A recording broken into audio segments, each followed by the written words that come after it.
Hello అండి. So సింపుల్గా నేను ఎగ్ మసాలా ఫ్రై ఎలా ప్రిపేర్ చేశానో పదండి చెప్తాను.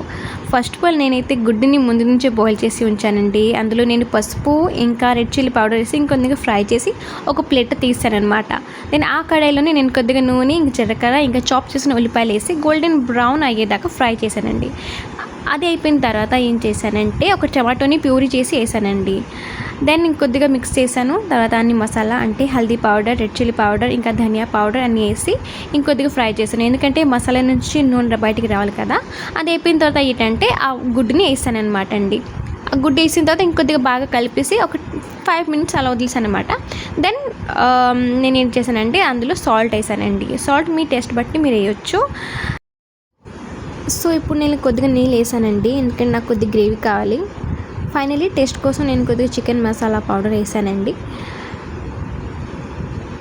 ఇంకా ఫ్లేవర్ ఇంకా గార్నిషింగ్ కోసం కొద్దిగా కొత్తిమీర వేసానండి. ఫైనలీ నా egg masala fry ready. I hope you like it.